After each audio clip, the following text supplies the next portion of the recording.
Le périple des chevaux de Przewalski vers la Mongolie, leur terre d'origine. De violents coups de sabot font vibrer un petit avion affrété par l'armée tchèque en train de survoler la Sibérie. À son bord, 4 rares chevaux de Przewalski retournent vers les steppes mongoles, leur terre d'origine. Sauvés de l'extinction grâce à des programmes de reproduction menés par des zoos à travers le monde, cette espèce est actuellement réintroduite avec prudence dans une réserve faunique en Mongolie. Mais, confinées dans des caisses en bois, les sœurs finlandaises Elmi et Anna, ainsi que les juments allemandes SPES et suisses Yania, ne semblent pas apprécier ce périple. Le zoo de Prague, qui élève des chevaux de Przewalski depuis 1932 et tient le livre généalogique mondial de l'espèce, a lancé son projet de réintroduction en Mongolie en 2011. Le voyage en avion est l'étape la plus difficile, explique à l'AFP le vétérinaire en chef du projet, Roman Vodika. En s'efforçant de couvrir le bourdonnement continu du bimoteur à hélice, il arrive que le cheval fasse un faux pas, qu'il reste coincé ou se couche, ce qui risque d'arrêter la circulation sanguine dans les jambes. Si cela se produit lors du déplacement à bord d'un camion, nous pouvons le relâcher pour qu'il dégourdisse ses jambes dans la nature, mais c'est bien sûr impossible dans l'avion, sourit-il. Des chevaux de Przewalski savourent leur liberté dans la réserve de Takintal, dans le sud-ouest de la Mongolie. Copyright AFP, Jean F. et le MR. Les 4 juments trapus, robe sable brun et jambes courtes, vont bientôt rejoindre les troupeaux de Takintal, la steppe des chevaux sauvages, leur terre d'origine où quelques 220 chevaux de Przewalski savourent déjà leur liberté. C'est là que le dernier survivant sauvage avait été aperçu en 1969. Depuis, l'espèce n'a été perpétuée que grâce aux animaux des zoos. Ces juments ont une chance que d'autres n'auront pas. Elle retourne chez elle, explique Jean Marek, responsable du zoo prageois en charge des ongulés, sifflets et foins. Mais pour le moment, elles sont agitées, après une journée bien remplie qui a commencé très tôt le matin, dans un centre d'acclimatation au sud de Prague. Anesthésiées, elles ont subi différents tests et traitements, avant d'être enfermées dans des caisses et transportées par camion vers une base aérienne militaire dans la banlieue de Prague.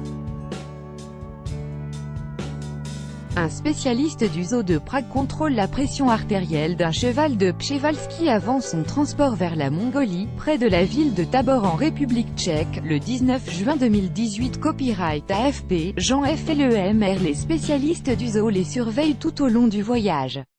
Ils essaient de les calmer, par des sifflements et grâce au foin notamment, alors que la température à l'intérieur de l'appareil est comprise entre 15 et 19 degrés.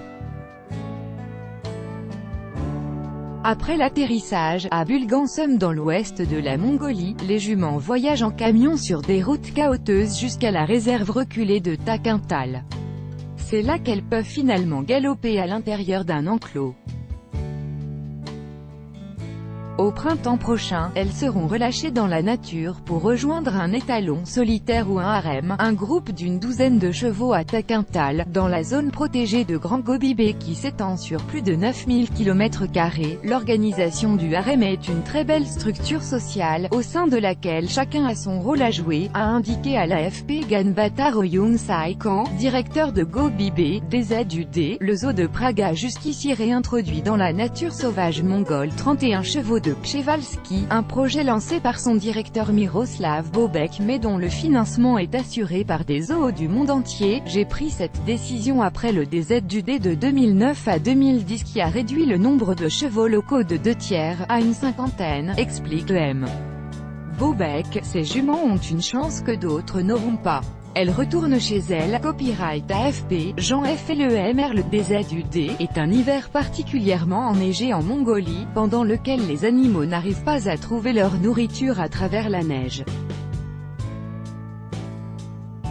Les Européens n'ont fait la connaissance du cheval de Przewalski qu'à la fin du XIXe siècle, grâce à l'explorateur et géographe russe Nikolai Mikhailovitch Przewalski, 1839 à 1888, qui l'a découvert dans des montagnes bordant le désert de Gobi. Sa population actuelle est forte de quelques 2400 chevaux dont quelques 800 vivent en liberté. Tous les chevaux de Przewalski actuels descendent d'un groupe génétiquement restreint d'une dizaine d'animaux reproducteurs, dit M. Bobek, améliorer la diversité génétique. Les zoologistes espèrent que les 4 nouvelles juments venues de zoos différents vont améliorer la diversité génétique du troupeau mongol. Si nous faisions venir ici uniquement des chevaux tchèques, ce serait le même sang. Nous essayons de créer une population aussi diversifiée que possible, explique Jean Marek. Une étude publiée en février dans la prestigieuse revue Science par une équipe internationale de chercheurs a révélé que cet équidé, qui a jadis inspiré des peintures rupestres d'artistes préhistoriques, n'est pas le seul cheval encore sauvage dans le monde comme on le pensait. Il a pour ancêtre des animaux domestiqués, dont quelques-uns se sont échappés dans la région de Botaï, au nord de l'actuel Kazakhstan, il y a quelques 5500 ans. Mais, de toute façon, l'unicité du cheval de Przewalski est évidente, dit Miroslav Bobek, et nous continuerons notre effort.